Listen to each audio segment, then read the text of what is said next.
Εάν επέτυχα κάτι στην Ελλάδα, επέτυχα το εξής. Κράτησα μακριά από διχασμούς και από εμφυλίους.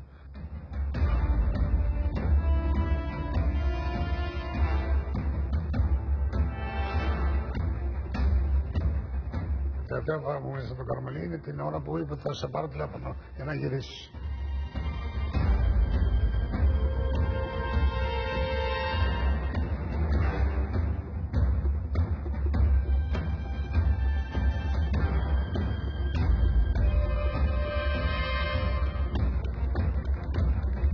Τι να πάω να κάνω εγώ τώρα, να πάω να πω πίσω, μην ξεχνάτε καλή τελετή Βασιλεία. Όχι, δεν μπορεί να είσαι ξένος όταν είσαι αρχηγός του ελληνικού κράτους.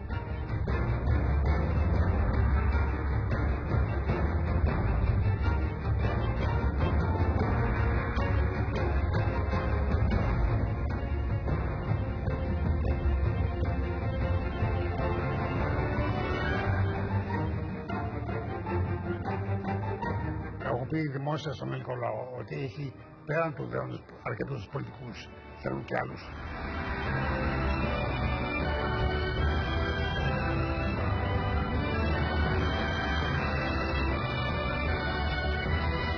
Εγώ γυρίζω στην Ελλάδα όποτε αποφασίσω εγώ, όχι όταν αποφασίσει κάποιος άλλος.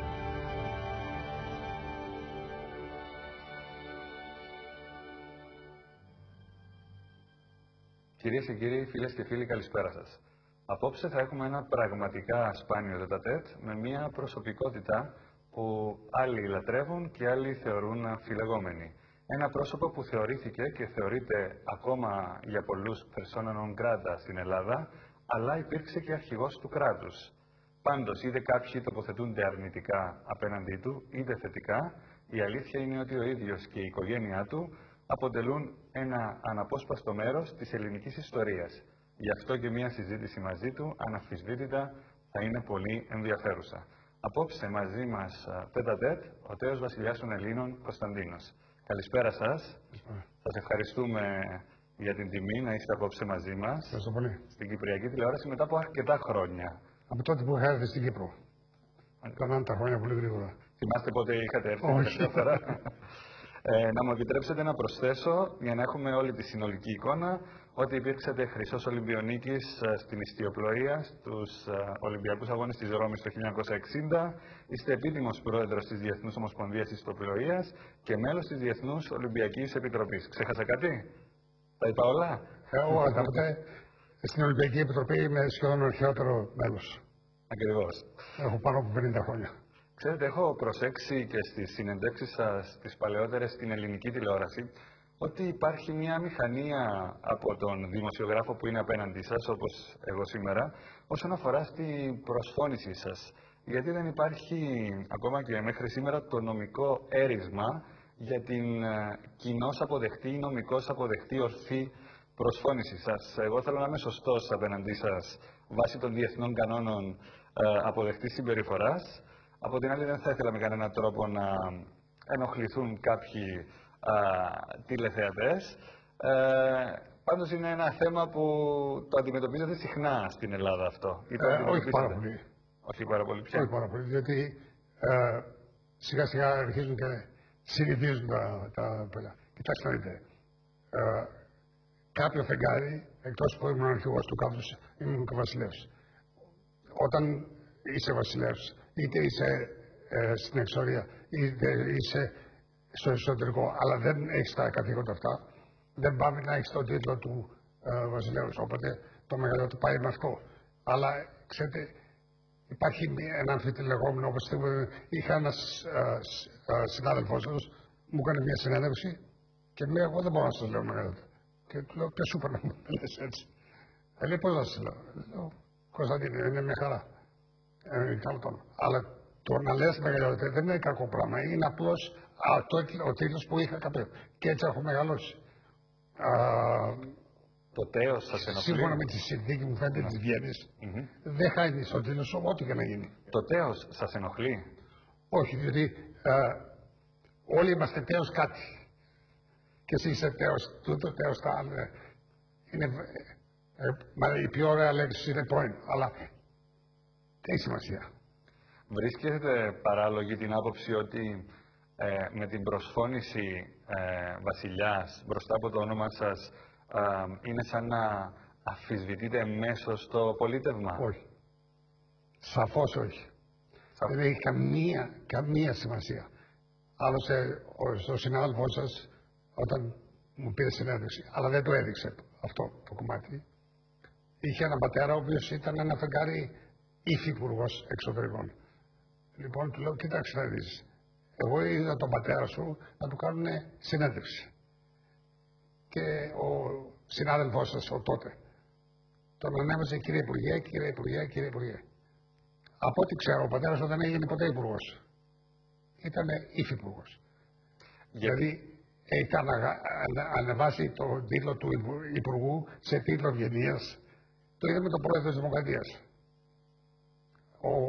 Ο πρώην πρόεδρος, ας πούμε, ο Στεφανόπουλος, τι το λέτε, κύριε Πρόεδρε? Αυτό είναι πράγμα. Υπήρχε η εντύπωση, γι' αυτό σας ρωτώ αν είναι παράλογη αυτή η άποψη, η εντύπωση ότι εάν κάποιος σας αποκαλεί με το μεγαλειότατα ή το βασιλιά, είναι σαν να αμφισβητεί έμμεσα το πολίτευμα. Όχι. Θεωρείτε... Ο μόνος τρόπος να αμφιβάλλει το πολίτευμα είναι να το αμφιβάλλει ο βασιλεύς. Αλλά εφόσον εγώ ξεκαθαρίσω αυτό το θέμα, δεν υπάρχει τέτοια υπόθεση. Οπότε άνετα μπορεί να λες ο βασιλεύς Κωνσταντίνος χωρίς να αναφέρεται ο βασιλεύς των Ελλήνων. Γιατί περί αυτού πρόκειται. Λοιπόν, το 1964 ανεβήκατε στο θρόνο της Ελλάδος. Κληρονομήσατε μια σταθερή μοναρχία. Ο πατέρας σας, βασιλεύς Παύλος, βασίλευε από το 1947 μέχρι το 1964. Ήσασταν δημοφιλής πρίγκιπας, διάδοχος και βασιλιάς στη συνέχεια, νέος, ωραίος, χρυσός Ολυμπιονίκης, παντρευτήκατε σε ένα παραμυθένιο γάμο στην Αθήνα, την πιο ωραία πριγκίπισσα του κόσμου τότε. Όλα προδιαγράφονταν ευίωνα για τη βασιλεία σας. Μετά από 50 χρόνια έχετε καταλήξει έτσι όταν είστε μόνος σας, με τις σκέψεις σας? Τι πήγε λάθος? Ποια ήταν τα δικά σας μοιραία λάθη ή ποια ήταν η κρίσιμη καμπή στην πορεία σας? Κοιτάξτε, όλοι κάνουμε λάθη. Όλοι κάνουμε λάθη. Αλλά πρέπει να αναλύσεις όλη την πολιτική ιστορία της τότε εποχής. Και οι πολιτικοί κάνουν λάθη και εγώ έκανα λάθη. Όλοι κάνουν λάθη. Εκείνη την εποχή, όταν παραιτήθηκε ο Παπανδρέου, ακόμη σήμερα διάφοροι οι οποίοι είναι σφόδρα αντιβασιλικοί λένε ότι τον έδιωξα. Δεν υπήρχε περίπτωση στο μυαλό μου να διώξω έναν άνθρωπο ο οποίον πρώτον συμπαθούσα, δεύτερον ήταν μια σεβαστή ηλικία, ήταν πιο μεγάλος από ότι είμαι εγώ τώρα. Ήταν εκείνη την εποχή πρέπει να ήταν γύρω σχεδόν 80. Οι σχέσεις μας ήταν πάντοτε άψογες και ήταν, όπως λέω, ήταν περίπου εγγονός βασιλιάς, παππούς πρωθυπουργός. Πάρα πολύ καλές σχέσεις. Τόσο δε που εγώ σε μια στιγμή τον εκάλεσα και φάγαμε στον άκτορα και ήταν μόνο η βασίλισσα και εγώ και του λέω, κύριε Πρόεδρε, έχω την εντύπωση ότι θα μας βάλουν να τσακωθούμε. Μου λέει, ποιος? Δεν ξέρω. Αλλά έχω αυτό το αίσθημα. Και θέλω να σας παρακαλέσω το εξής. Εάν δείτε κάτι στο περιβάλλον μου το οποίο δεν συμπαθείτε, δεν σας αρέσει, θα μου το πείτε και να μου δώσετε και εμένα το δικαίωμα, εάν είναι κάτι στο περιβάλλον σας, να μπορώ να σας πάρω και να σας το πω. Πριν γίνει θέμα και το πιάσουν άλλοι και το κάνουν θέμα. Και τώρα γυρίζει και μου λέει κάτι, γιατί του άρεσαν αυτές οι εκφράσεις. Και μου λέει, άκουσε βασιλεύ, και πάει το βασιλεύ στον ελληνικό, όπως πάει και το άνοιξε.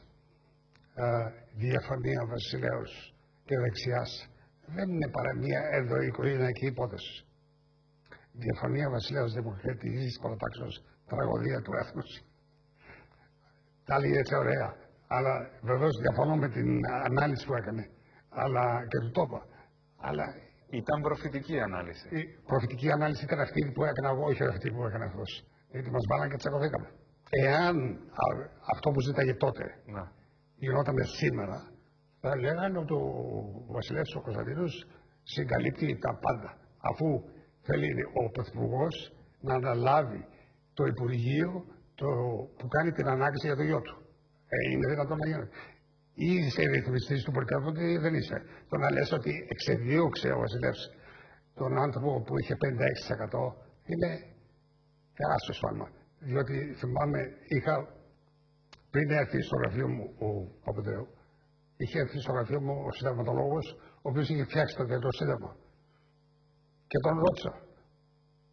Λέω, εάν τραβήξει το σχέδιο ο Πρωθυπουργός, τι πρέπει να κάνω εγώ? Μου λέει, εξαρτάται.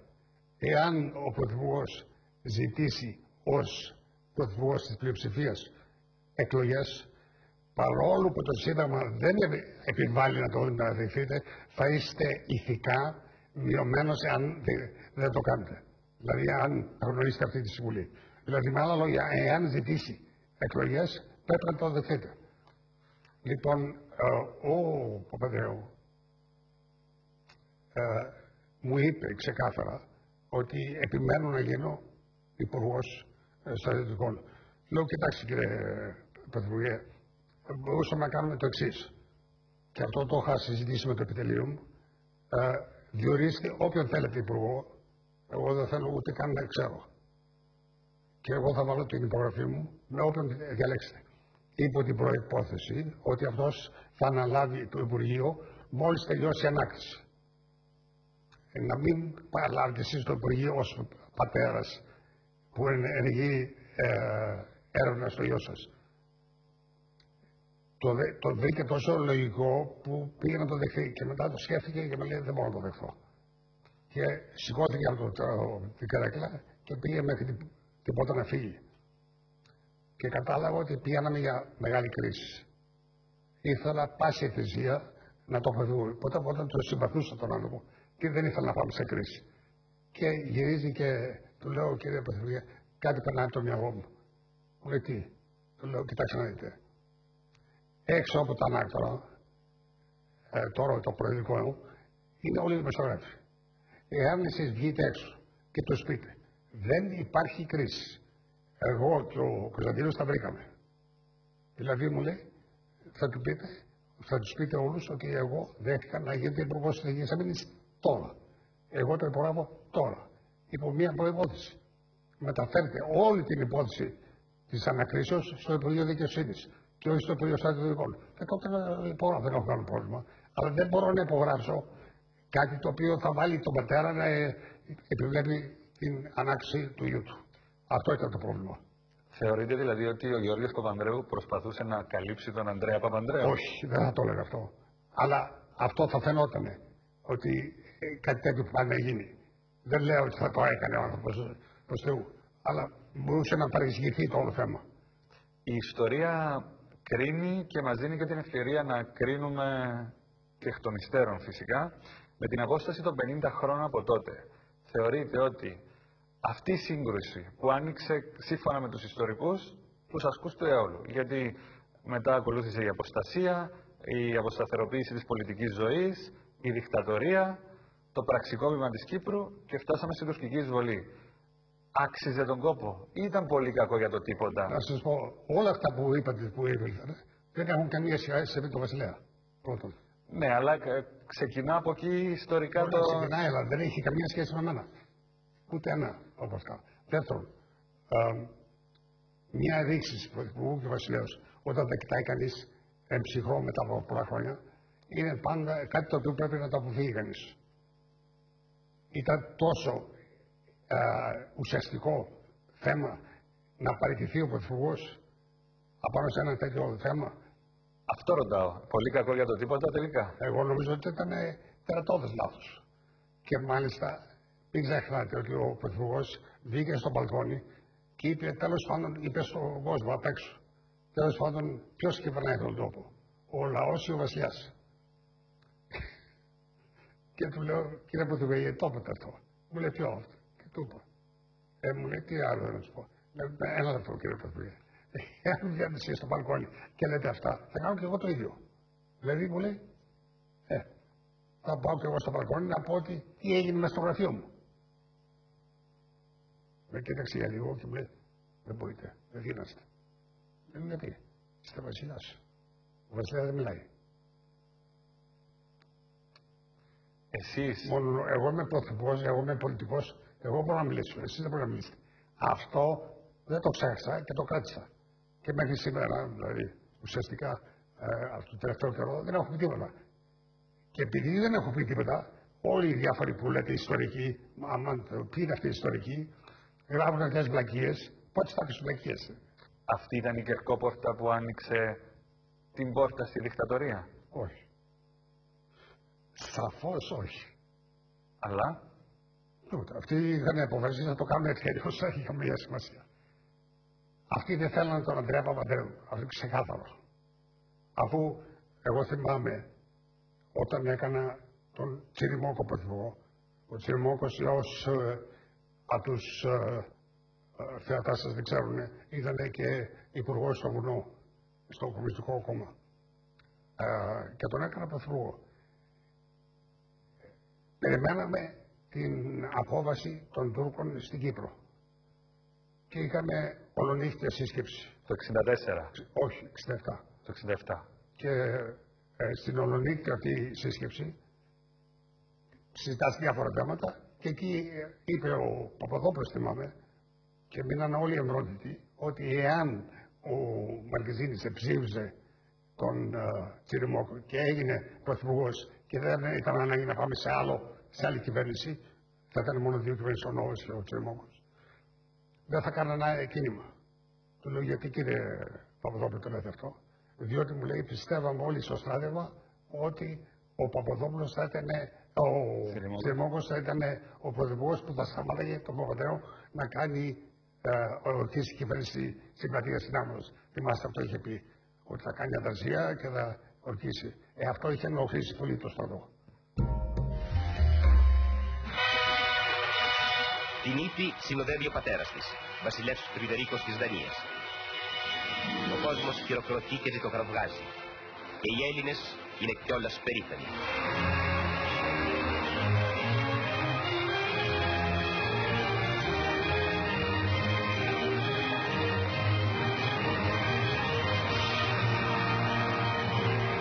Τον βασιλέα σε ανοιχτή άμαξα συνοδεύει η βασίλισσα μητέρα Φρυδερίκη, συγκινημένη από χαρά.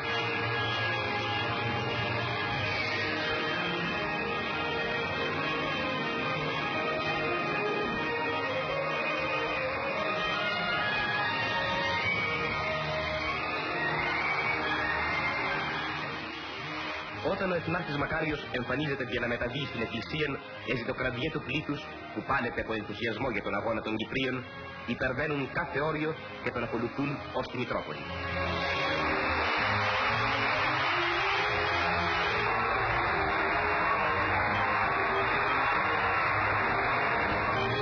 Στον ιερό χώρο της Μητρόπολης, σε ατμόσφαιρα φαντασμαγορίας, η τελετή αρχίζει σε τόνους μυσταγωγίας.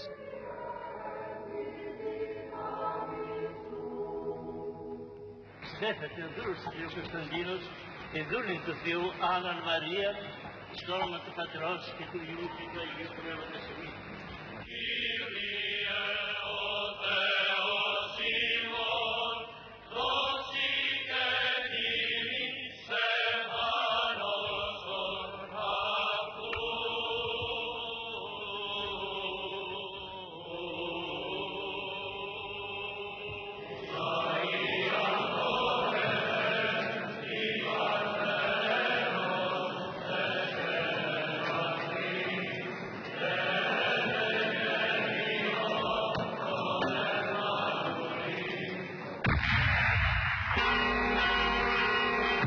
Τα πυροβόλα του Λυκαβητού αναγγέλουν βροντερά πως στην Ελλάδα τώρα βασιλεύει ο Κωνσταντίνος με την βασίλισσα Άννα Μαρία στο πλάι του.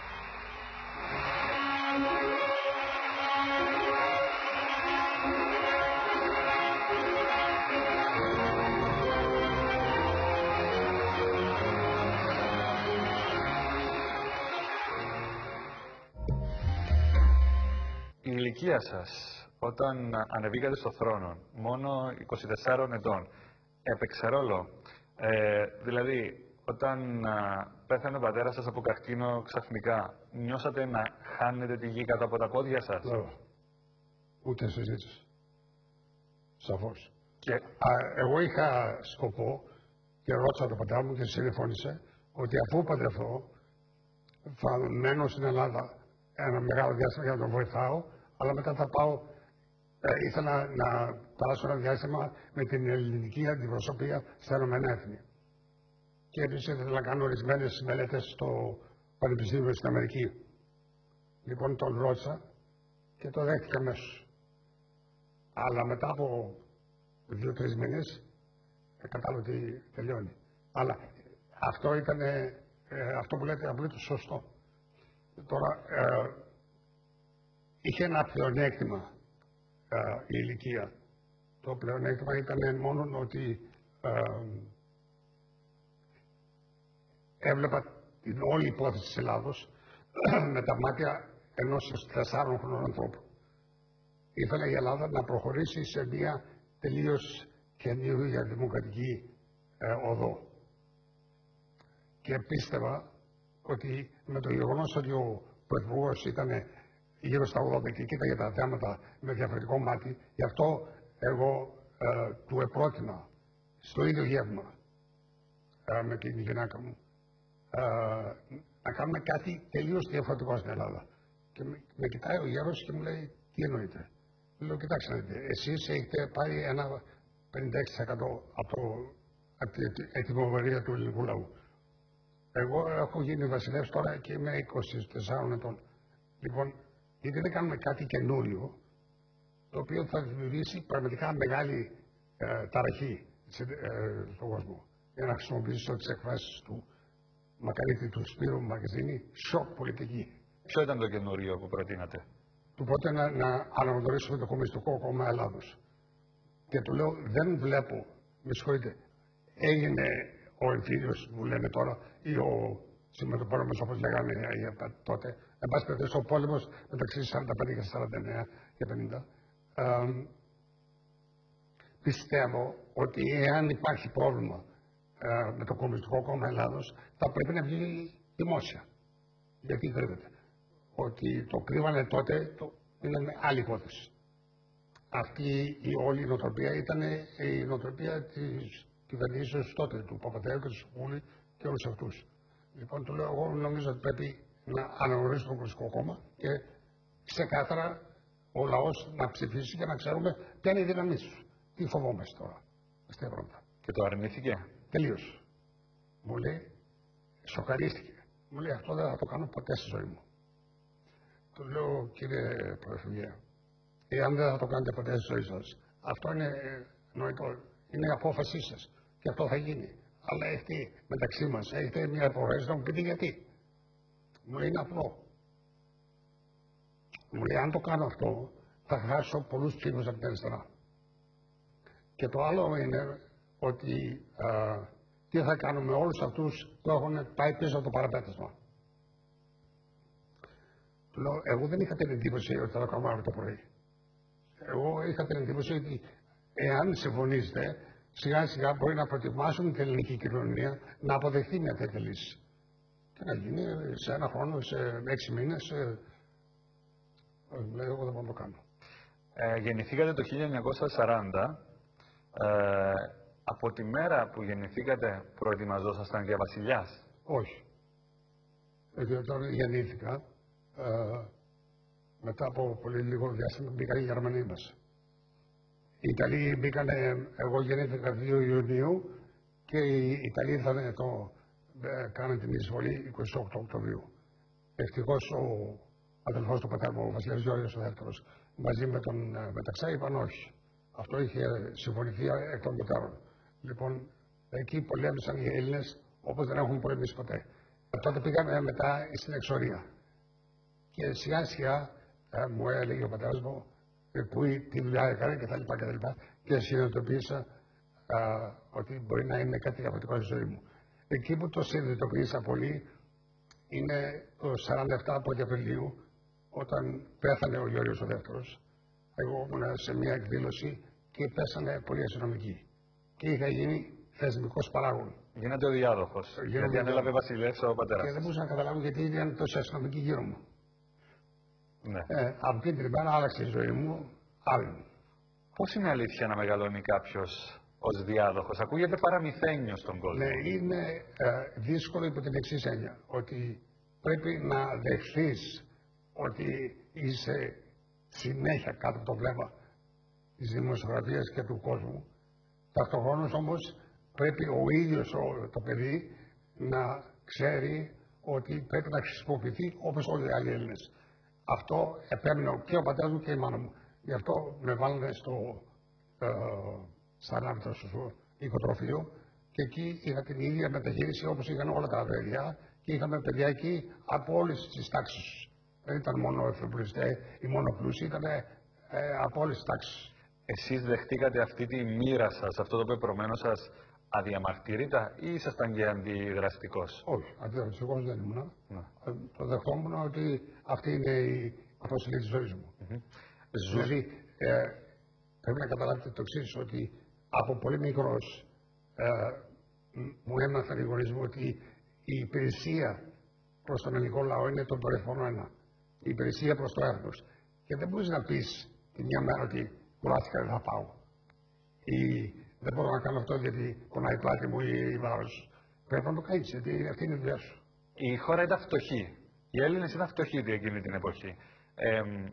Το καταλαβαίνατε ή ζούσατε έτσι στο μικρό κόσμο σας στην ανάφορα? Κάναμε συνέχεια περιοδίες σε όλη την Ελλάδα. Και εκεί το είχαμε καταλάβει τελείως. Δεν υπάρχει θέμα. Είχατε ευτυχισμένα παιδικά και νεανικά χρόνια? Ναι. Εμένα μου άρεσε πάρα πολύ η ζωή μου στο σχολείο. Πρέπει να σας πω ότι το μόνο που δεν μ' άρεσε ήταν τα μαθήματα. Αλλά η ζωή στο οικοτροφείο μου άρεσε πάρα πολύ, γιατί ήμουν παρέα με παιδιά και μετά όσο πέρναγε ο καιρός, όταν έγινα 15 ετών, άρχισε να αλλάζει η ζωή μου άδεινη, διότι όταν τα άλλα παιδιά είχαν Σαββατοκύριακα ελεύθερα και ελεύθερες γιορτές, εγώ έκανα στρατηγική μαθήματα. Ναι, στρατηγικές ασκήσεις και μαθήματα. Εκπαίδευση στρατηγική, ναυτική και αεροπορική. Οπότε εκεί είχε αλλάξει πολύ η ζωή μου. Σας αρέσαν και τα αυτοκίνητα, αν δεν κάνω λάθος? Αν θυμάμαι καλά. Νομίζω ναι, ότι όλοι οι νέοι άνθρωποι τους αρέσουν τα αυτοκίνητα και πάνε και γρήγορα. Ευτυχώς τη γλίτωσα, δεν σκοτώθηκα. Πριν πάμε στα πιο σημαντικά, θέλω να σας ρωτήσω για ένα πιο ανάλαφρο θέμα που όμως στην ελληνική κοινωνία και στη δημοσιογραφία και στα περιοδικά, στις εκπομπές, αποτελεί αυτό που λέμε αστικό μύθο, urban legend. Και αναφέρομαι στη γνωριμία σας και τη σχέση σας με την Αλίκη Βουγιουκλάκη, την πιο διάσημη στάρ του ελληνικού κινηματογράφου. Πώς ήταν αυτή η σχέση, αυτή η γνωριμία? Κοιτάξτε, η Αλίκη ήταν καταπληκτική ηθοποιός, καταπληκτικός άνθρωπος, καλός άνθρωπος και την είχα γνωρίσει, είχαμε πάει με τις αδερφές μου και στο θέατρο και έπαιζε ένα έργο, αν θυμάμαι καλά, το ξύλο βγαίνει τον παράδεισο. Μάλιστα, ξέρετε, μια φορά η αστυνομία με ρώτησε εάν αληθεύει, τώρα προσφάτως με ρώτησαν, ότι υπάρχει ένα τούνελ από τα ανάκτορα που πήγαινε κατευθείαν στο σπίτι της. Λοιπόν, με πιάσανε γέλια και του λέω, δεν μου λέτε, εάν παραδεχθούμε ότι υπάρχει τούνελ και η Αλίκη αποφασίσει να αλλάξει διεύθυνση, θα γινότανε. Θα έπρεπε να βρούμε ανθρώπους να φτιάξουν το τούνελ να πάει αλλού. Αυτά είναι αστεία. Αλλά πάση περιπτώσει, ο μύθος είναι μύθος. Μύθος ήταν και ο δρόμος που έφτιαξε ειδικά για σας ο Φίνος για να πηγαίνετε στο στούντιο? Όχι. Δεν ισχύει ούτε αυτό? Όχι, πήγα στο στούντιο, αλλά δεν έκανα φτιάξει τον δρόμο. Ήταν έτσι μια γνωριμία από αυτές που λέμε νεανικές. Ένας νεανικός έρωτας, κάπως έτσι θα το χαρακτηρίζατε? Δεν ξέρω, εσείς ρωτάτε. Να πάμε σε ένα σύντομο διαφημιστικό διάλειμμα και σε λίγο και πάλι μαζί στο τέτα-τέτ με τον τέος βασιλιά των Ελλήνων, Κωνσταντίνο.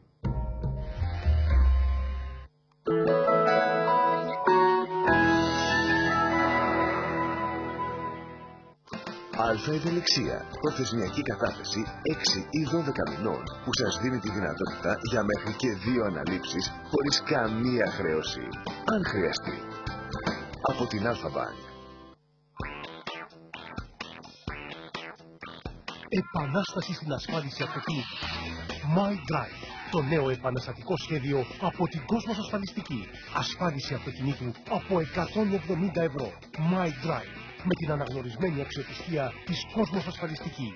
Συνέπεια στην εξυπηρέτηση. Αυτό που θέλουν οι γυναίκες είναι υγιή, δυνατά μαλλιά. Τα μαλλιά όμως χάνουν κερατίνη κάθε μέρα. Νέος Άιος Keratin Hair Perfection αναπληρώνει τη χαμένη κερατίνη για επαγγελματικό αποτέλεσμα. Και το καλύτερο, είναι διαθέσιμο στις υπεραγορές. Νέα σειρά Άιος Keratin Hair Perfection. Εμείς στην Κύπρο ξεκινάμε την κάθε μέρα με μια καλημέρα από καρδιάς. Ταξιδέψτε μαζί μας στους πιο ιδηλιακούς και ονειρικούς προορισμούς των ελληνικών θαλασσών. Επιλέξτε από τριήμερες, τετραήμερες και πολυήμερες κρουαζιέρες σε μοναδικά λιμάνια και τα ομορφότερα νησιά. Ζήστε τη μαγεία μιας κρουαζιέρας για αναμνήσεις μιας ζωής. Η καλή μέρα ξεκινά εδώ με ένα τηλεφώνημα στο 7777-8555. Είναι ένα κλικ στο louiscruises.com. Louis Cruises, καλημέρα. Το λέμε εμείς, το ζείτε εσείς. Η πρότασή μου για 48ωρο κράτημα και μαλλιά πιο δυνατά για επαγγελματικό αποτέλεσμα. Νέα σειρά Άιος Keratin Styling. Τι είναι πιο ωραίο από το να βλέπεις τηλεόραση, να διαβάζεις τα πάντα για αυτή στο καπουτσίνο. Κάθε Σάββατο μαζί με τον πολίτη, το καπουτσίνο, ο πληρέστερος και πιο ενημερωμένος τηλεοπτικός οδηγός, σας ξεναγεί στον αθέατο κόσμο της τηλεόρασης. Με φρέσκα και φαν ρεπορτάζ, με κριτική και βαθμολογίες ταινιών. Όλα γραμμένα με τον πιο αιχμηρό, καυστικό και χιουμοριστικό τρόπο. Καπουτσίνο. Η τηλεόραση διαβάζεται.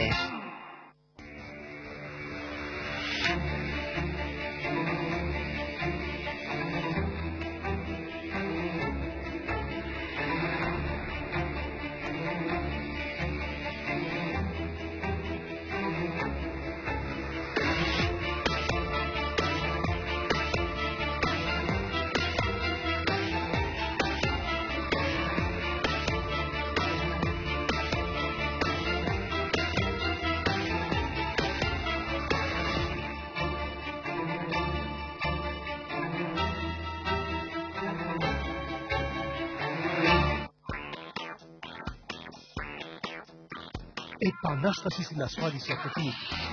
My Drive, το νέο επαναστατικό σχέδιο από την Κόσμος Ασφαλιστική. Ασφάλιση αυτοκινήτου από 170 ευρώ. My Drive, με την αναγνωρισμένη αξιοπιστία της Κόσμος Ασφαλιστική. Συνέπεια στην εξυπηρέτηση.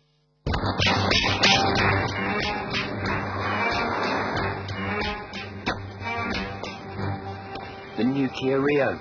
Oh. Hey, 7-year warranty. And it only consumes 3.2 litres.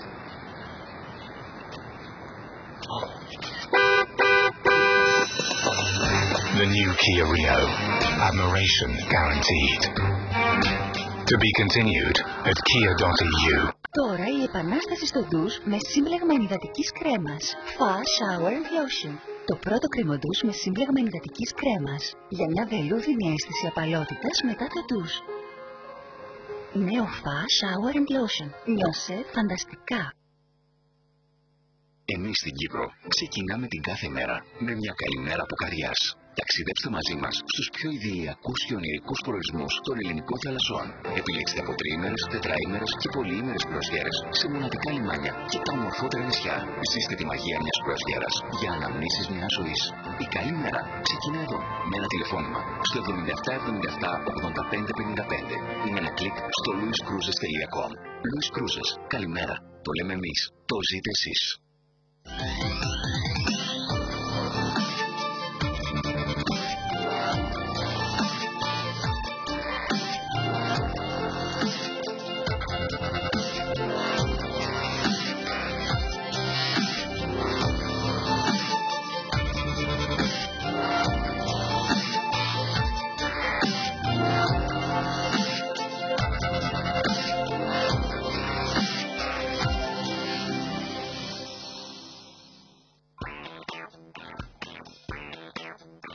Επανάσταση στην ασφάλιση αυτοκινήτου. My Drive, το νέο επαναστατικό σχέδιο από την Κόσμος Ασφαλιστική. Ασφάλιση αυτοκινήτου από 170 ευρώ. My Drive, με την αναγνωρισμένη αξιοπιστία της Κόσμος Ασφαλιστική. Συνέπεια στην εξυπηρέτηση. Το πρόγραμμα περιλαμβάνει τοποθέτηση προϊόντων.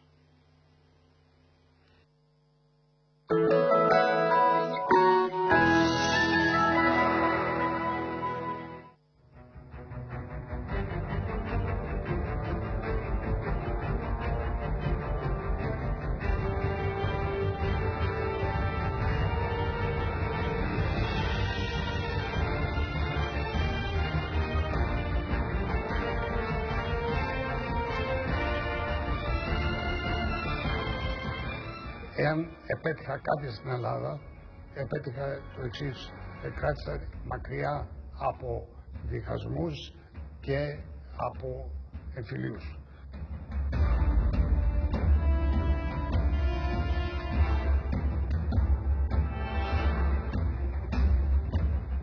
Η τελευταία φορά που ήρθα στο Καρμανί είναι την ώρα που είπε θα σε πάρω τηλέφωνο για να γυρίσεις.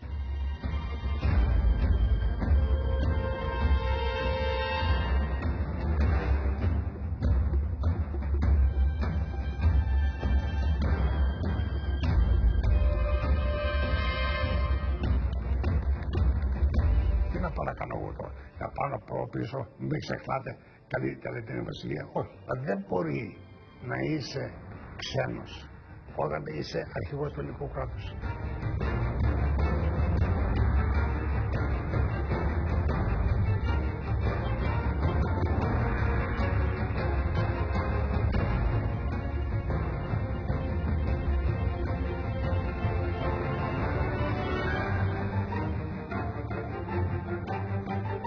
Έχω πει δημόσια στον ελληνικό λαό ότι έχει πέραν του δέοντος αρκετούς πολιτικούς, θέλουν και άλλους.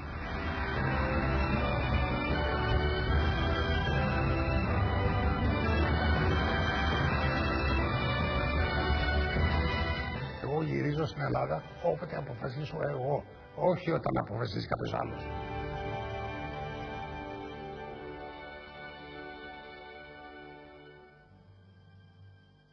Εδώ είμαστε. Επιστρέψαμε σε ένα πολύ ενδιαφέρον και σπάνιο τετατέτ με τον τέος βασιλιά των Ελλήνων Κωνσταντίνο. Πολλοί ισχυρίζονται ότι ήσασταν πολύ νέος όταν ανεβήκατε στο θρόνο και ότι βρισκόσασταν υπό την ισχυρή επιρροή της μητέρας σας, της βασίλισσας Φρυδερίκης. Ήταν τέτοιες οι σχέσεις μητέρας-γιου, ήταν σχέσεις εξάρτησης και επιρροής? Κοιτάξτε, πρέπει να καταλάβετε, ο μύθος είναι ελληνική λέξη. Λοιπόν, αυτό δεν το σταματάμε ποτέ. Και υπήρχε μια μεγάλη μερίδα του κόσμου που ήθελε να χτυπήσει τη βασιλευμένη δημοκρατία. Ήταν λίγο δύσκολο, όπως, για να μην χρησιμοποιώ δικές μου εκφράσεις και να χρησιμοποιώ δικές σας. Εγώ και η γυναίκα μου είχαμε άλλο image στον κόσμο. Αυτό δεν μπορούσαν να το χτυπήσουν. Άρα, για να χτυπήσουν τον θεσμό, έπρεπε να βρουν κάτι άλλο. Και βρήκαν το θέμα της μητέρας μου. Ό,τι ξέρω εγώ επηρεάζει και συμβουλεύουν κτλ. Κανένα από αυτά δεν ισχύουν. Αλλά άντε τώρα να το προσπαθήσεις να πεις αδύνατο. Εντάξει, επειδή δεν φαινόταν παράλογο σενάριο ένας νεαρός βασιλιάς να ακούει τις συμβουλές της μητέρας του. Δεν έγινε. Τι να κάνουμε. Και ο μύθος είναι ωραίο όταν έχεις απέναντί σου τον πρωταγωνιστή του μύθου να σου καταθέσει τη δική του αλήθεια, όπως κάνετε τώρα εσείς. Αυτό είναι το ωραίο σε μια συνέντευξη. Κοιτάξτε, εγώ γράφω και βιβλίο τώρα σιγά σιγά. Για πείτε μου. Τη βιογραφία σας δηλαδή? Από την αρχή μέχρι το τέλος. Ούτε ξέρω πού θα φτάσω. Είναι η πρώτη φορά, αν δεν κάνω λάθος, σωστά? Έχει ξαναγραφεί βιβλίο για εσείς? Μία φορά δεν φτάνει. Και τι τίτλο θα έχει? Τι τίτλο θα έχει? Ούτε ιδέα δεν έχω. Φαντάζομαι αυτό σε κάνα χρόνο δύο θα βρω τίτλο. Υποθετική ερώτηση, αλλά φαντάζομαι μπορεί να το σκεφτήκατε κι εσείς, ειδικά τότε. Εάν ο πατέρας σας δεν πέθαινε, πιστεύετε ότι θα χειριζόταν διαφορετικά την κρίση που ακολούθησε? Εγώ πιστεύω ότι αν ο πατέρας μου δεν είχε πεθάνει και γινόταν το κίνημα, το οποίο θα γινόταν οπωσδήποτε από αυτά που ακούω από τους κινηματίες, εγώ δεν θα ζούσα σήμερα. Δεν θα μπορώ. Γιατί δεν θα ανεχόμουν αυτά που υπέστην να τα υποστεί ο πατέρας μου. Ή θα τους είχα σκοτώσει εγώ ή θα τους είχα σπάσει στο ξύλο. Αλλά δεν μπορούσα να ανεχθώ αυτά τα πράγματα. Άλλο να τα βλέπεις όταν είσαι αρχηγός του κράτους και να έχεις την ευθύνη του έθνους, και άλλο να είσαι διάδοχος. Στο Βήμα, την εφημερίδα, το 2006, ομολογείτε, λέτε στη συνέντευξή σας, πρέπει όμως να σας πω ότι διέπραξα λάθη. Δεν έπρεπε ποτέ να απευθύνω στον Πρωθυπουργό εκείνες τις επιστολές. Δεύτερο, δεν έπρεπε ποτέ να εμπλακώ τόσο γρήγορα σε διαφωνία με τον Γεώργιο Παπανδρέου. Και τρίτο, έπρεπε να καταβάλω μεγαλύτερες προσπάθειες για να τον πείσω να μην παραιτηθεί. Συνεχίζετε να τα πιστεύετε αυτά? Βέβαια, σαφώς. Δηλαδή, εγώ πιστεύω ότι εάν γινόταν σήμερα όλη αυτή η κρίση, θα μπορούσα να τον είχα πείσει.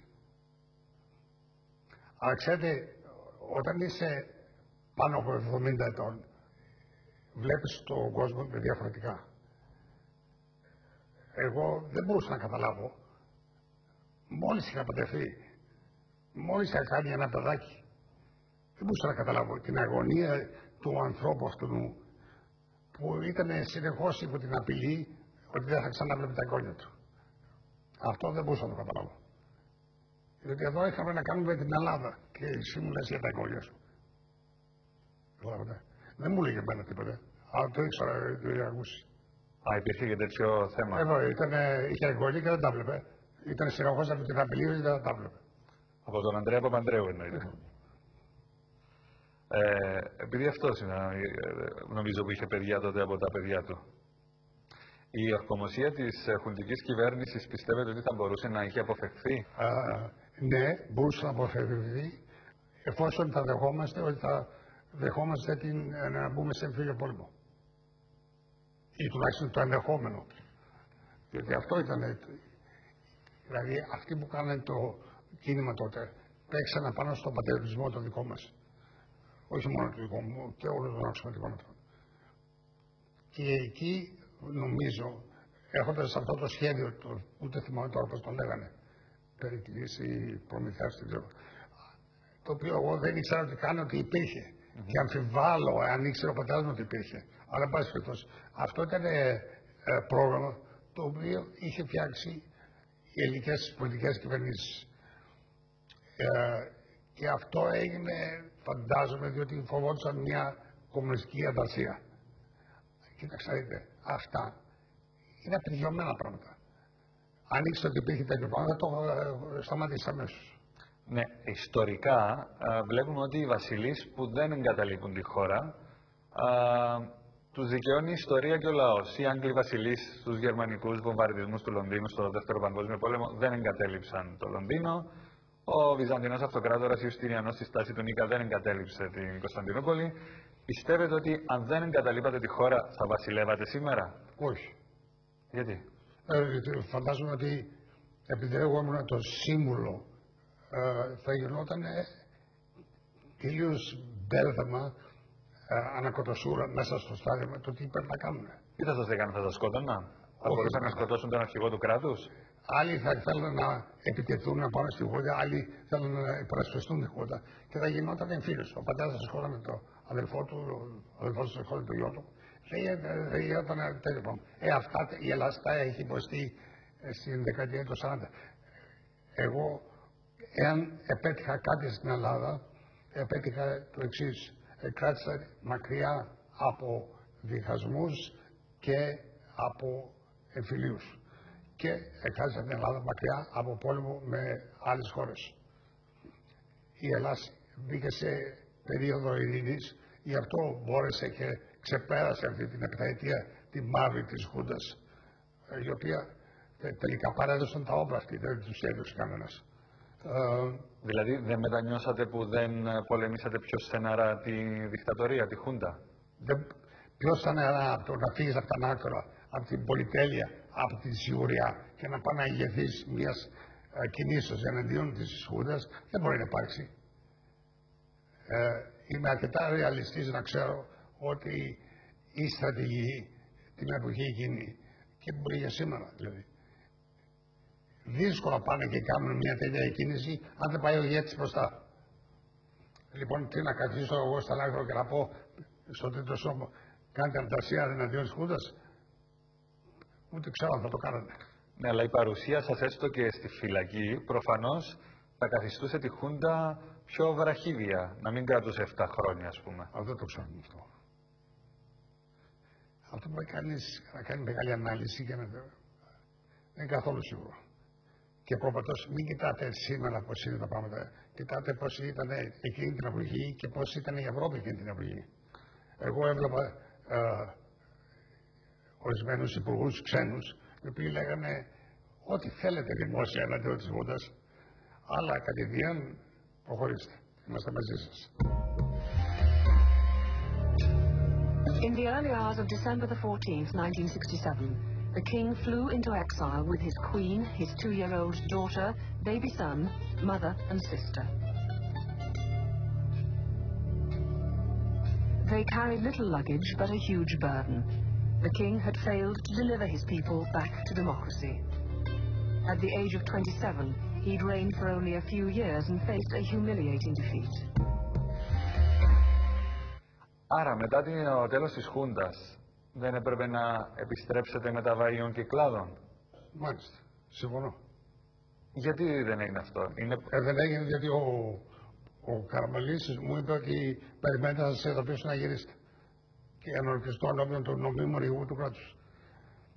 Και εγώ ήθελα όλα αυτά να γίνουν με σωστή βάση. Δηλαδή, δεν ήθελα να γίνει φασαρία. Ήθελα να γίνουν όλα με τάξη, δηλαδή ο Πρωθυπουργός να ζητήσει να γυρίσουν κτλ. Εφόσον έκρινε αλλιώς και ήθελε να κάνει το θέμα διαφορετικά από ό,τι το έκανε, δεν μπορούσα να κάνει τίποτα.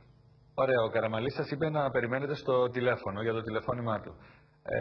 Οι σύμβουλοι σας, οι άνθρωποι σας δεν σας είπαν όχι, με το πρώτο αεροπλάνο πρέπει να φτάσεις πρώτος στην Ελλάδα? Πρέπει τις αποφάσεις να τις παίρνεις μόνος σου. Μπορείς να ρωτάς τους δρόμες κτλ. Αλλά οι αποφάσεις πρέπει να παίρνουν μόνοι σου. Σας δώσω ένα παράδειγμα. Όταν αποφάσισα για την ημερομηνία του κίνηματος που έκανα εναντίον της Χούντας, διάλεξα 13 Δεκεμβρίου. Γιατί? Διότι εκείνη την ημέρα είχα ακρόαση τον διοικητή του Τρίτου Σώματος του Στρατού και τον διοικητή της Στρατιάς. Τώρα, αυτοί οι δύο ήξερα ότι ήταν τελείως άνθρωποι οι οποίοι θα μπορούσαν να εμπιστευτώ. Αλλά είχα υπασπιστάς απάνω στο επαστήριο στο ΤΑΤΟ, οι οποίοι ήταν της Χούντας. Λοιπόν, έπρεπε να κανονίσω αυτοί οι δύο, ο ένας να έρθει πριν φύγει ο άλλος. Υποτίθεται κατά λάθος. Και εκεί μπόρεσα 10 λεπτά να κουβεντιάσω μαζί τους. Πότε θα γίνει αυτή η ενέργεια? Εγώ ήθελα αυτή η ενέργεια να γίνει προς την άνοιξη, προς το καλοκαίρι. Δεν αισθανόμουν ότι είμαστε έτοιμοι ακόμα. Αλλά μου είπε ξεκάθαρα ο διοικητής του Τρίτου Σώματος του Στρατού ότι πρέπει να διαλέξετε μεταξύ 12, 13 ή 14 Δεκεμβρίου. Λέω γιατί. Μου λέει διότι μετά τις 14 Δεκεμβρίου πρόκειται να μας αποστρατεύσουν. Όχι, να στείλουν πίσω όλους, γιατί είχαμε όλο το στρατό πάνω στη Θράκη αντιμετωπίζοντας τους δυνάμεις. Και θα τους είχαν αφοπλίσει. Ήταν όλοι οπλισμένοι τότε. Και μου λέει πρέπει να γίνει αυτές τις 3 μέρες. Και του λέω καλά, αν είναι έτσι τότε θα διαλέξω το 13. Και εγώ θυμήθηκα ότι και ο Μακάριος είχε το 13 στη Γιαρό. Τώρα που είπατε Μακάριος, αληθεύει ότι ο Μακάριος σας πρότεινε αφού φύγατε από την Ελλάδα στην εξορία να έχετε ως βάση σας την Κύπρο? Ναι, βέβαια. Τι σας είπε δηλαδή? Ελάτε στην Κύπρο. Εκεί θα σας λέω Μακάριο, αφήστε τα αυτά. Εσείς έχετε τεράστια προβλήματα. Είναι ανάγκη να χορτωθείτε και εμένα. Το κατάλαβε. Πώς ήταν η συνεργασία σας με τον Μακάριο? Θαυμάσια. Είχαμε μια πολύ δύσκολη περίοδο το 1964, λίγο πριν πατεθώ. Αλλά αυτά θα τα γράψω και θα τα διαβάσετε εν καιρό. Πείτε μας λίγο τώρα που είστε στην Κυπριακή τηλεόραση. Ήταν τότε με τους βομβαρδισμούς των Τουρκών? Του είπα ξεκάθαρα ότι εγώ βασιλεύω σε μια χώρα που υπάρχουν σχεδόν 9 εκατομμύρια άνθρωποι. Και εσείς προεδρεύετε σε μια χώρα που είναι 200, 300, 500. Μισό εκατομμύριο. Πώς? Μισό εκατομμύριο περίπου. Μισό εκατομμύριο. Λοιπόν, οι Κύπροι έχουν πει ότι θέλουν να ενωθούν μαζί μας. Οι Έλληνες δεν έχουν πει κάτι τέτοιο. Αλλά αν γίνει, να ξέρετε ότι οι Έλληνες θα οπεραιχθούν με ανοιχτά σαγκάλας. Γιατί όλοι και σήμερα ακόμη αγαπάνε την Κύπρο Όπως εγώ θυμάμαι, βγαίναμε έξω στο πεζοδρόμιο ως μαθητές και κάναμε διαδηλώσεις για την Ένωση και εναντίον της δολοφονίας των ηρώων του ΕΟΚΑ. Λοιπόν, αυτό υπήρχε. Αλλά ταυτοχρόνως είπα στο Μακάριο, κοιτάξτε, εγώ έχω χάσει τον πατέρα μου, έχω γίνει τώρα βασιλεύς, δεν μπορώ να αφήσω τη χώρα μου να εμπλακεί σε πόλεμο εφόσον εξαιτίας κάποιες κινήσεις που γίνεται στην Κύπρο. Δεν μπορώ να το κάνω αυτό. Εάν οι Τούρκοι μας εκτελούν, αλλάζει το όλο θέμα. Αλλά αν γίνει κάτι στην Κύπρο, πρέπει να γίνει μαζί με τη σύμφωνο γνώμη της Ελλάδος, τότε το καταλαβαίνω. Όταν βομβάρδισαν οι Τούρκοι την Κύπρο το 1964 και είχαν απειλήσει με εισβολή, τι ζήσατε με τον Μακάριο? Τότε συνέχεια μιλάγαμε και στο τηλέφωνο και του λέω αυτά ξεκινήσαν οι Τούρκοι, επειδή είδαν και ότι ο Τζόνσον βομβαρδίζει και το Βόρειο Βιετνάμ, δεν του λέει κανένα τίποτα και σου λέει οι Τούρκοι θα κάνουμε και εμείς το ίδιο. Αλλά πρέπει να σας επαναλάβω ότι ίσχυε αυτό που είπα, διότι εγώ είχα παρευρεθεί στο μικρό Υπουργικό Συμβούλιο που είχαν αποφασίσει να στείλουν την ελληνική βασιλική αεροπορία να αναχαιτήσει την τουρκική αεροπορία. Και πρόλαβα και το σταμάτησα και μου είπε ο Μακάριος τότε ότι έκανα πολύ άσχημα. Και του λέω, κοιτάξτε να δείτε και κατηγορήσει την κυβέρνηση. Λέω, με τι κατηγορείτε, διότι και εγώ πήρα μέρος σε αυτή την απόφαση. Και μου λέει, κακώς κάνατε. Του λέω, και τότε του είπα, εσείς προεδρεύετε σε 320.000 ανθρώπους. Εγώ βασιλεύω σε μια χώρα που είναι 9 εκατομμύρια. Δεν πρόκειται να την εμπλέξω σε πόλεμο, επειδή γίνεται μια ενέργεια η οποία δεν έχει καμία σχέση με εμάς. Αυτή την ενέργεια την κάνατε εσείς οι Κύπροι, χωρίς να ειδοποιήσετε την ελληνική κυβέρνηση. Δηλαδή, θα πήγαιναν πολεμικά αεροπλάνα της Ελλάδος να αναχαιτήσουν τα τουρκικά που βομβάρδιζαν την Κύπρο. Και να φτάσουν άλλες. Πού να πήγαν. Για να φτάσουν εκεί θέλουν 40 με 45 λεπτά. Και η αναχέτηση θα ήταν 5 λεπτά. Ενώ οι Τούρκοι έχουν ακριβώς το αντίθετο.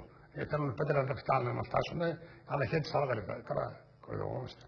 Ναι, αλλά οι Κύπροι έχουν πολλές φορές την αίσθηση ότι η Ελλάδα τους αφήνει, τους εγκαταλείπει. Δεν τους ξέρω. Και μου το είπε για μένα ο Μακάριος αυτό. Του λέω, Μακάριο, κοιτάξτε να δείτε. Πρέπει να καταλάβετε ότι εδώ, όποτε έρχεστε, θα δείτε πάρα πολλούς υπουργούς εξωτερικών και θα δείτε πάρα πολλούς διαφορετικούς πρωθυπουργούς. Άλλοι θα σας λένε ψέματα, άλλοι θα σας λένε αλήθεια. Αλλά εγώ δεν πρόκειται ποτέ στη ζωή μου να σας πω ψέματα. Και η πρώτη αλήθεια είναι ότι εγώ θα κοιτάξω να κρατήσω την πατρίδα μου εκτός πολέμου με οποιονδήποτε.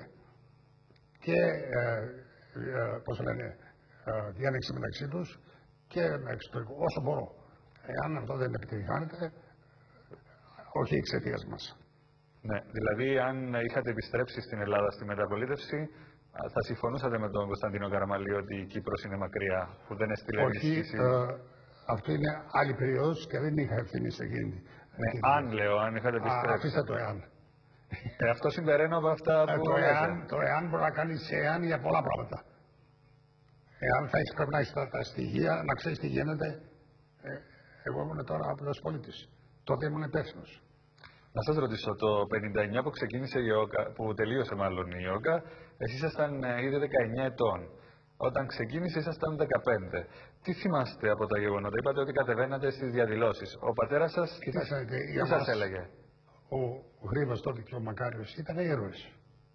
Εγώ θυμάμαι όταν ήρθε ο Μακάριος από την εξορία, κυρίως διότι επενέβη ο πατέρας μου στον Άζερχάουρ να τον αφήσει ελεύθερο. Και ο Άζερχάουρ πίεσε τους Άγγλους. Τους Άγγλους. Ναι, ποιος ήταν τότε, ο Μακμίλα ήταν? Νομίζω ότι ήταν ο Μακμίλα, αν δεν κάνω λάθος. Και ως εκ τούτου απελευθερώθηκε. Μου έκανε τεράστια εντύπωση πόσο μεγάλο προπής είναι ο Μακάριος. Δηλαδή, ούτε μία φορά δεν είπε μια κουβέντα εναντίον των κατακτητών των Εγγλέζων. Ούτε μια κουβέντα. Είπατε πριν ότι βγαίνατε στους δρόμους και φωνάζετε για τους ήρωες της ΕΟΚΑ. Τώρα που μας βλέπουν στην Κύπρο μπορούν να πούν ότι καλά, αφού οι βασιλικές οικογένειες μεταξύ τους συνδέονται και υπάρχει και συγγένεια με τη βασιλική οικογένεια της Αγγλίας, αφού ο σύζυγος της βασίλισσας είναι θείος σας, ο Φίλιππος, δεν υπήρχε τρόπος ο βασιλεύς των Ελλήνων να γλιτώσει κάποιους ήρωες από την αγχώνη και ανήλικους, όπως ήταν ο Ευαγόρας Παλικαρίδης που αρνήθηκε η βασίλισσα Ελισάβετ να υπογράψει. Χάρη τους. Κοιτάξτε, τότε εγώ ήμουν παιδί. Το ξέρω, εκ των υστέρων, από αυτά που ακούσατε οι μάθητες. Δεύτερον, η αγγλική βασική οικογένεια λειτουργεί διαφορετικά από τη δουλειά. Δηλαδή, άλλο είναι να πας στον πρωθυπουργό και να του πεις δύο κουβέντες. Αλλά στην Αγγλία δεν γίνεται έτσι. Είναι τελείως διαφορετική ο τρόπος λειτουργίας στην Αγγλία. Ναι, αλλά τα request για απονομή χάριτος στους ήρωες και τους ανήλικους ήταν στη Βασίλισσα. Ναι. Και τι έγινε τότε δεν ξέρω, δεν μπορώ. Δυστυχώς δεν μπορώ να σας απαντήσω, γιατί δεν ξέρω τις λεπτομέρειες. Αλλά πάντως ξέρω μόνο ότι λειτουργεί εκεί πέρα πάρα πολύ αυστηρά.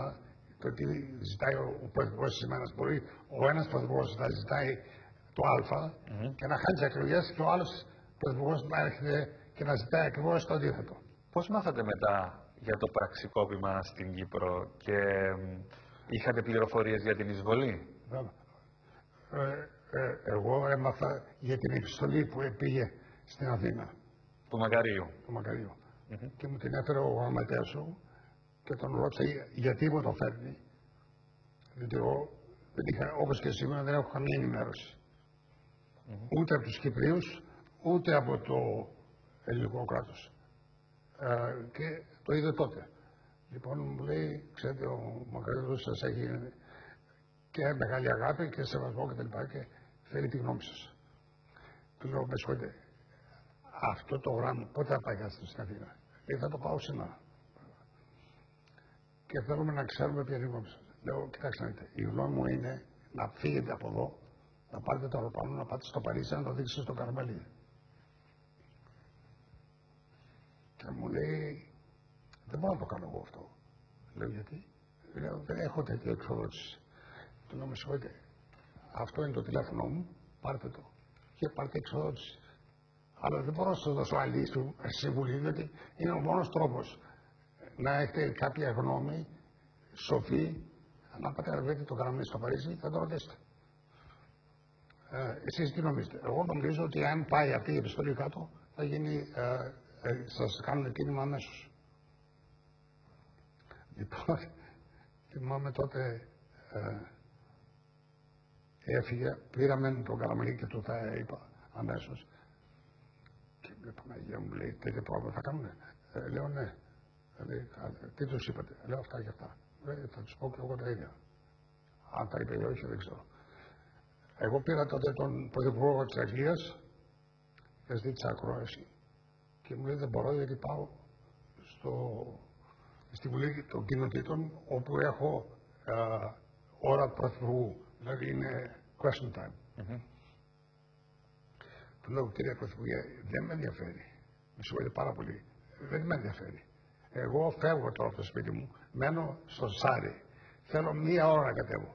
Σε μία ώρα θα είμαι μπροστά από την πόρτα σας. Εάν δεν είσαστε εκεί, ό,τι γίνει από εδώ και πέρα είναι δική σας ευθύνη. Μα καλά, είναι τόσο σημαντικό? Όχι, του λέω. Είναι πιο σημαντικό από αυτό που νομίζετε. Καλά, μου λέει, σας περιμένω.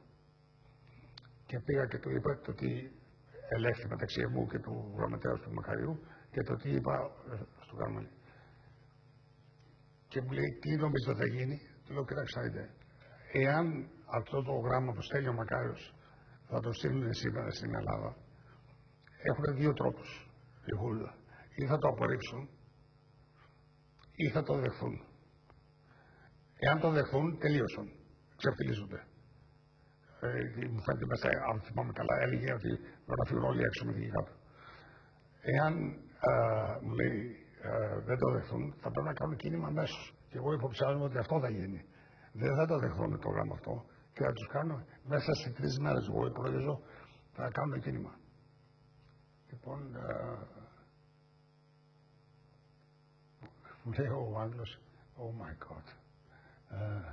Του λέω, κοιτάξτε, έχετε τώρα ευκαιρία να σταματήσετε ένα ενδεχόμενο εισβολή στον Τούρκο, γιατί πιστεύω, ενώ είμαι σίγουρος ότι θα κάνουν κίνημα στην Κύπρο, υποψιάζομαι ότι θα κάνουν απόβαση οι Τούρκοι. Και αυτό το λέω διότι είχα πει από τον πατέρα μου που λέει ότι όποτε ανακατευθούμε εμείς στο Κυπριακό, είτε εμείς είτε ανοίγουμε την πόρτα στους Τούρκους να επέμβουν. In London, the royal couple launched an appeal for refugees in Cyprus. Now, are you officially still the King and Queen of Greece now that the Constitution has been returned? Well, at the moment, the question is that my wife is trying to do everything in her power to help the Cypriot people. And we have a concern for their plight. And this is what my wife is trying to get to at the moment. In other words, you don't want to comment at this stage on your position in Greece? Well, this is not the issue at the moment.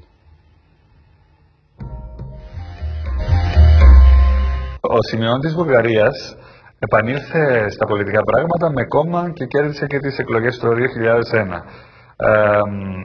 Εσείς δεν έχετε αποτολμήσει κάτι τέτοιο μέχρι τώρα. Έχουν πληθύνει όμως οι φήμες ότι ένα από τα παιδιά σας ή ο Παύλος ή ο Νικόλαος ίσως στο μέλλον δημιουργήσουν ένα κόμμα. Μόνοι τους ή μαζί με άλλους. Τι έχετε να πείτε? Όταν δεν θα χρησιμοποιούσα τη λέξη αποτολμήσει, διότι σημαίνει ότι δεν έχεις τόλμη να κάνεις μια περισκεψία. Σηκωθείς να πάει να κάνεις κόμμα. Δεύτερον, έχω πει δημόσια στον ελληνικό λαό ότι έχει πέραν του αρκετούς πολιτικούς, θέλουν κι άλλους. Τι να τους κάνουν, όλοι οι πολιτικοί θέλουν να γίνουν. Και δεύτερον, εάν προχωρήσαμε προς αυτή την κατεύθυνση, κάνεις τον εαυτό σου αρχηγό ενός κόμματος. Δηλαδή, εάν δείξει αυτό το κόμμα ότι έχει 30%, λένε άισε το 30%. Εάν έχει 5%, άισε το 5%. Αυτή δεν είναι δουλειά του βασιλέως. Ούτε τον παιδιών. Πες μου κάτι. Γιατί πρέπει ο γιος μου, ή ο ένας ή ο άλλος, να μπει στην πολιτική για να εξυπηρετήσει μερικούς πολιτικούς? Δεν καταλαβαίνω. Άρα εσείς δεν το θέλετε, δεν το επιθυμείτε για τα παιδιά σας? Εγώ θέλω το καλό του τόπου. Εάν είναι για το καλό του τόπου, πάει καλά. Αν είναι για το καλό μερικών πολιτικών, τον κακό του καλό. Δεν θα έχει ο γιος μου κατευθύνσει αυτά. Σας εξέφρασαν επιθυμία η γη σας για αυτό το πράγμα? Θα το θέλαν? Αν θα το θέλαν να κάνουν... Να ασχοληθούν με την πολιτική. Πολύ αμφιβάλλω. Στην Ελλάδα. Πολύ αμφιβάλλω. Θα με το είχαν πει. Στις χώρες που υπάρχει η βασιλεία θεωρείται ότι ο βασιλιάς ή η βασίλισσα είναι σύμβολα ενότητας. Όπως στη Μεγάλη Βρετανία η Ελισάβετ, στην Ισπανία ο γαμπρός σας ο Χουάν Κάρλος, που υπάρχουν οι Βάσκοι, οι Καταλανοί κτλ.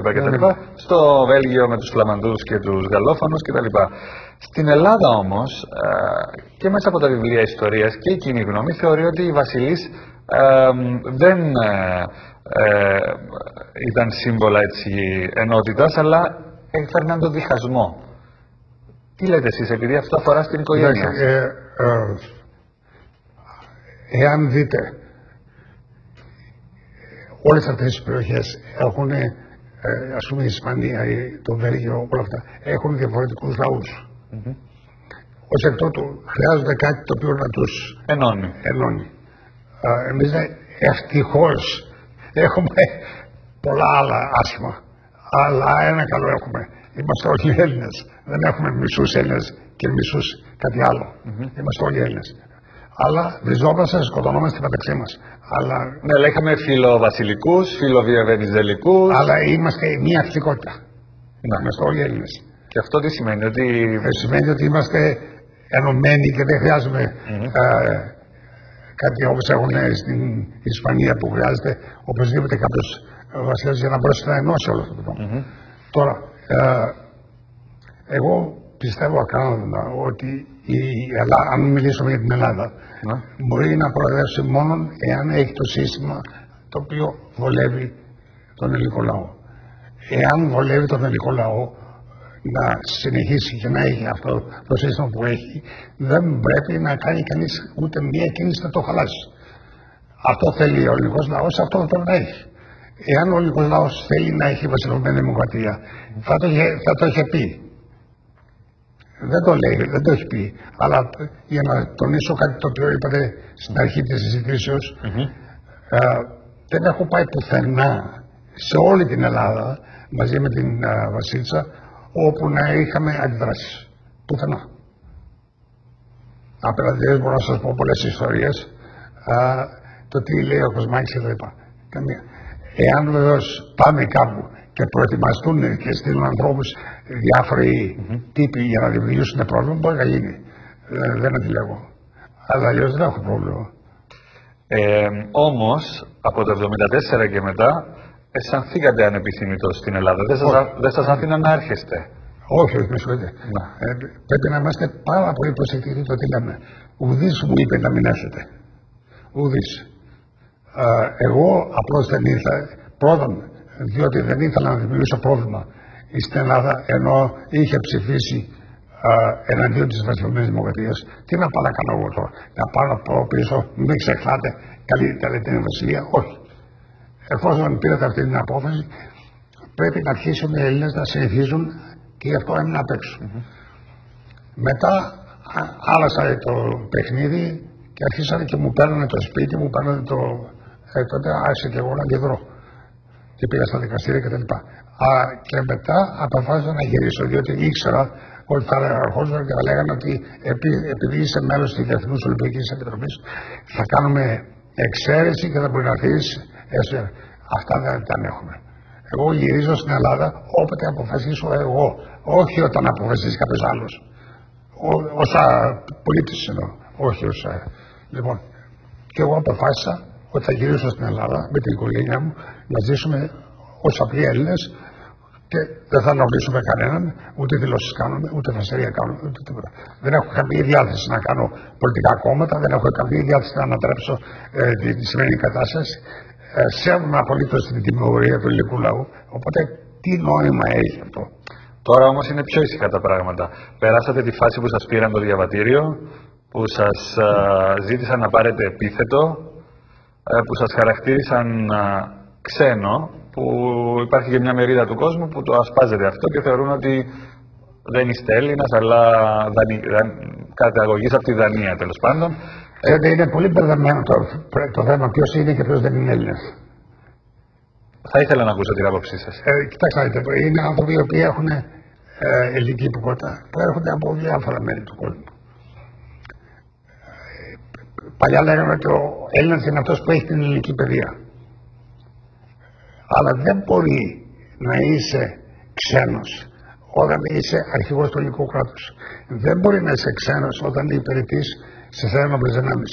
Δεν είσαι ξένος όταν πληρώνεις φόρους. Δεν μπορεί να είναι. Αυτά δεν γίνονται. Ποια είναι η άποψή σας για την κατάσταση που βιώνουμε σήμερα? Εμείς περάσαμε πολύ δύσκολη περίοδο. Αλλά τώρα γίνεται μια μεγάλη προσπάθεια από όλους τους Έλληνες, δηλαδή. Δεν έχει σημασία από πού έρχονται, να βγούμε από τη δυσκολία αυτή. Και νομίζω ότι σιγά σιγά βγαίνουμε. Εκείνο που χρειάζεται είναι πάρα πολλή δουλειά. Το γεγονός ότι ο λαός υποφέρει είναι κάτι το οποίο δεν μπορούν να το αγνοήσουν. Το γεγονός ότι έχουν χάσει περίπου πάνω από 30% από το εισόδημά τους. Και από τους συνταξιούχους και από τους όλους. Αυτό με απασχολεί πάρα πολύ. Τι σας λέει ο κόσμος που μιλάτε μαζί του? Κοίταξε, οι περισσότεροι που μου μιλάνε λένε ότι εσύ τι νομίζεις, μου λένε, Κωνσταντίνε, εγώ έχω ένα παιδάκι και ή μου το δείχνουν ή μου το λένε. Τι μέλλον θα έχει αυτό? Και είναι σωστή ερώτηση. Διότι είναι δύσκολο να πιστέψεις κανένα στην ώρα που δεν έχεις να τους ταΐσεις, δεν έχεις να φάσεις εσύ ο ίδιος ή δεν έχεις αρκετά χρήματα για να σου δώσεις ένα δώρο τα Χριστούγεννα ή δεν έχεις μέσω να πάρεις φάρμακα για τον παππού και τη γιαγιά. Όλα αυτά παίζουν ρόλο και δημιουργούν τεράστιο πρόβλημα στον ελληνικό λαό.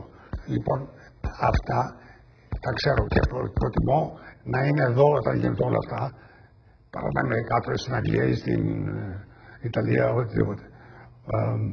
Είναι πολύ δύσκολο, αλλά τουλάχιστον γίνεται μια κολοσσία προσπάθεια. Όλοι εργάζονται στην κυβέρνηση και στην αντιπολίτευση πάρα πολύ σκληρά για να βγούμε από αυτό το χάος. Και νομίζω το ίδιο είναι στην Κύπρο. Παρεμπιπτόντως έχετε ένα πολύ καλό πρόεδρο και όλοι οι Κύπροι κάνουν μεγάλη προσπάθεια να βγουν από το χάος που Είναι λίγο διαφορετικό το πρόβλημά σας. Γνωρίζεστε με τον Κύπριο Πρόεδρο? Εγώ όπως παρακολουθήσει, πολύ θα χαρούν εμένα το γνωρίζω. Οι ξένοι τι σας λένε στο εξωτερικό για την κρίση στην Ελλάδα τα τελευταία χρόνια? Κοιτάξτε, τελευταίως, επειδή εγώ πλέον έχω εγκαταστηθεί μόνοι μας στην Ελλάδα, δεν τους βλέπω. Αλλά ένα διάστημα πρόπερση, ας πούμε, όταν άρχισε η κρίση, δεν μιλάγαμε με τα καλύτερα λόγια για την Ελλάδα. Και εγώ πιστεύω ότι υπάρχει ένα πράγμα όσον αφορά τους ξένους, αλλά και εντός της χώρας. Είναι η αξιοπιστία. Εάν ένας άνθρωπος χάσει την αξιοπιστία του, τελειώνει. Και το ίδιο με ένα κράτος. Εάν χάσουν αξιοπιστία, φεύγουν όλοι. Πρέπει να σε πιστεύουμε και πρέπει να δουλέψουμε. Και αυτό γίνεται τώρα, γίνεται μεγάλη δουλειά, προσπάθεια, και να σταματήσουμε όλους τους νέους να φεύγουν από την Ελλάδα και να χάσουμε όλα αυτά τα καινούργια μυαλά. Δεν χρειάζεται να πάνε Αυστραλία και Αμερική κτλ. Αλλά δεν μπορούν να ζήσουν εδώ. Πώς ήταν η προσαρμογή σας μετά τη μετακόμιση στην Ελλάδα? Εγώ μαζί με τη γυναίκα που έχουμε εγκατασταθεί στο Πορτοχέλι, τα παιδιά μου άλλα έρχονται εδώ, άλλα είναι στο εξωτερικό, κάνουν τη ζωή τους και τους ενθαρρύνω να κάνουν τη ζωή τους. Διότι δεν ξέρει κανένας τι θα βρουν μπροστά τους. Ναι.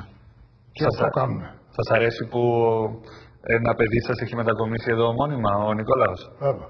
Αλλά και αυτός δουλεύει και δεν τους βλέπω αρκετά. Είναι πιο ήσυχα τα πράγματα για σας πλέον, πιστεύετε? Δηλαδή, το θέμα του επιθέτου, το θέμα της βασιλικής περιουσίας, οδεύουν προς τη λύση τους ή έχουν σταθεροποιηθεί κάπου? Κοιτάξτε, τι γίνεται με αυτά τα θέματα? Δεν υπάρχει θέμα. Αυτά έχουν τελειώσει. Αλλά διαβατήριο δεν σας έχουν δώσει. Έγραψα. Διαβατήριο όμως δεν σας έχουν δώσει ακόμη ελληνικό. Όχι, θα έρθει και αυτό με τη σειρά του. Γιατί είναι πιο γελίο θέμα να γυρίσει τώρα ο πρώην μας να γυρίσει με ξένο διαβατήριο, είναι λίγο αστείο. Δηλαδή, ο πρώην αρχηγός του κράτους της Ελλάδας τώρα κινείται με δανέζικο, αν δεν κάνω λάθος, διαβατήριο. Τι ήταν αυτό που σας πλήγωσε πιο πολύ όλα αυτά τα χρόνια? Αυτό κυρίως. Διότι το διαβατήριο το ελληνικό μου το έδωσε ο Καραμελής και ο Αντρέας ο Παπαντρέου. Λοιπόν, αυτό το ξαναπήρανε. Το άλλο διαβατήριο το κράτησα περίπου 5 χρόνια, 4 χρόνια. Και δεν είπε τίποτα. Ξαφνικά το πήρανε. Να σας ρωτήσω ανθρώπινα. Έχετε μια μεγάλη πορεία στη ζωή και στη δημόσια ζωή, είτε στο θρόνο είτε εκτός θρόνου. Μου αναφέρατε τον Ανδρέα Παπανδρέου αρκετές φορές και τον Καραμαλή. Συγκρουστήκατε κατά περιόδους. Δεν κρατήσατε κακία ποτέ μέσα σας, είτε για τον ένα είτε για τον άλλο? Δεν μπορείς να κρατάς κακίες για τους άνθρωπους, διότι δεν είναι κακοί άνθρωποι. Μπορεί να πήραν αποφάσεις οι οποίες δεν σε βολεύουν. Αλλά έτσι πιστεύουν, έτσι κάνανε. Και αυτοί κάνανε αυτό που πιστεύανε ήταν καλό και για τον εαυτό τους. Δηλαδή δεν ήταν. Δεν μπορεί να κρατάς κακία, γιατί άμα κρατάς κακία, σε τρώει. Τελευταία φορά που ήμουν στον Καραμαλή είναι την ώρα που είπε ότι θα σε πάρω τηλέφωνο για να γυρίσεις. Για να ορκιστώ στον νόμο αρχηγό του κράτους.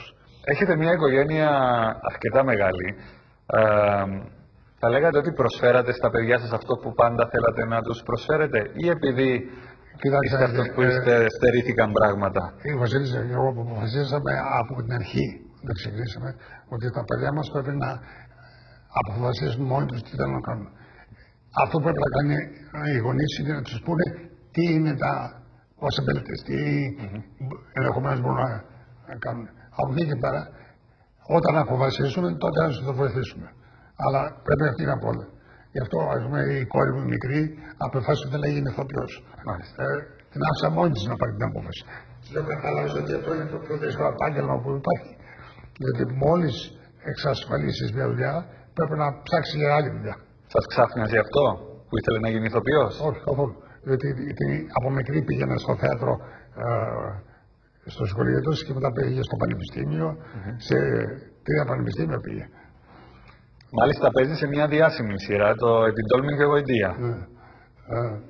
Και της αρέσει.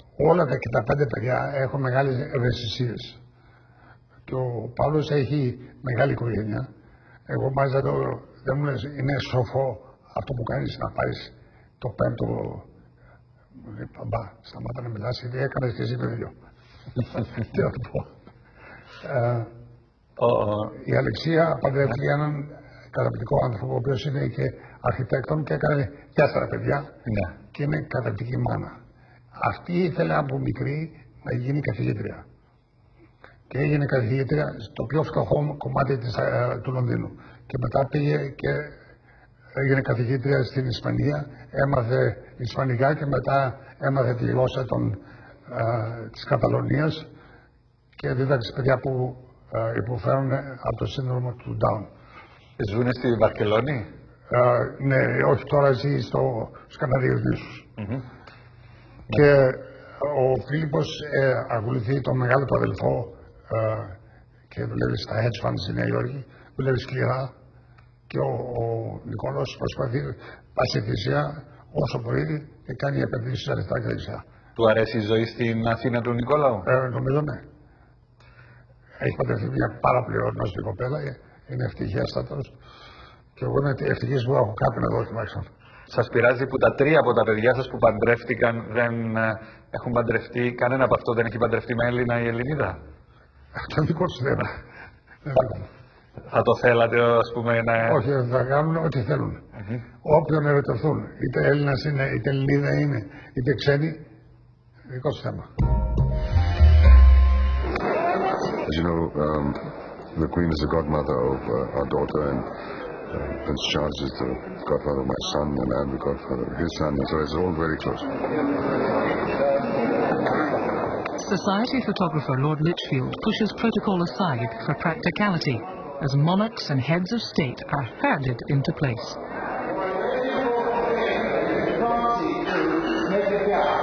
You must be able to see the cameras with both eyes. That's lovely. Okay, fine. Listen. Wonderful. Straight the camera. Everybody, now. That's it. Okay. I can't see things well. That's lovely. Could you all give me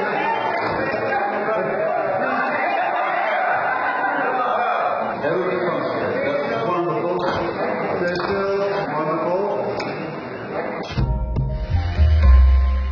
Να σας ρωτήσω και για το πνευματικό σας παιδί, τον πρίγκιπα Βίλιαμ της Αγγλίας.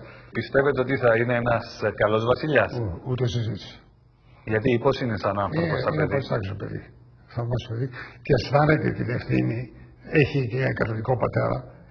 Και καταλαβαίνουν ότι η δουλειά τους είναι η υπηρεσία προς το έδαφος και προς το λαό. Αυτό το έχει συνειδητοποιήσει τελείως. Και νομίζω θα είναι παστάξιο βασιλιάς. Αλλά δεν έχει παρά να πάει στη γιαγιά του και να το ρωτήσει και θα πάρει πολύ καλές σύμβουλες. Παρόλο που ήταν προξενιό, πιστεύετε ότι είστε τυχερός που βρήκατε αυτή τη γυναίκα στη ζωή σας? Ήταν βράχος δίπλα σας? Εάν σκεφτείτε ότι, γιατί το είπα πολλές φορές ότι είσαστε πολύ νέος όταν γίνετε βασιλιάς και τα λοιπά. Εγώ έχασα τον πατέρα μου όταν ήμουν 23. Παντρεύτηκα όταν έγινε 24. Η γυναίκα μου μόλις είχε κλείσει τα 18. Το Σεπτέμβριο φέτος κλείνουμε 50 χρόνια γάμου. Λοιπόν, είναι αδύνατον να μπορέσω να κάνω όλα αυτά που έκανα, να ζήσω με τον τρόπο που ζήσε, με τις περιοδίες, με τις επισκέψεις ξένες κτλ. Χωρίς να έχω τέτοια γυναίκα. Πραγματικά, εάν θαυμάζω κάτι, δεν θαυμάζω την υπομονή της, γιατί όποιος ζει μαζί με εμένα θα πάει το διάβολο του. Εγώ να σας ευχαριστήσω θερμά για το απόψινό μας τέτα-τέτ και για την σπάνια αυτή συνέντευξη που μας δώσατε για την Κυπριακή τηλεόραση και ελπίζω η διαμονή σας στην Ελλάδα από εδώ και πέρα να είναι έτσι πιο ήρεμη. Είναι και ήρεμη και ελπίζω να συνεχίσει να είναι ήρεμη και να μην ξεχνάνε οι Κύπροι ότι οι Έλληνες είναι πάντα μαζί τους. Είναι πάντα μαζί τους. Ό,τι και να είναι αυτοί. Να βρίζουμε και να κάνουμε και να δίνουμε, αλλά είναι οι Κύπροι. Είμαι στην καρδιά όλων των Ελλήνων. Ευχαριστώ πάρα πολύ. Και εγώ σας ευχαριστώ. Να ευχαριστήσουμε και εσάς που παρακολουθήσατε απόψε το πολύ ενδιαφέρον τέτα-τέτ Θερμές ευχαριστίες και στο ξενοδοχείο Μεγάλη Βρετανία που μας φιλοξένησε απόψε και στη Louis Cruises για τη βοήθειά της στην πραγματοποίηση της απόψινής εκπομπής. Να είστε καλά, καλό σας βράδυ.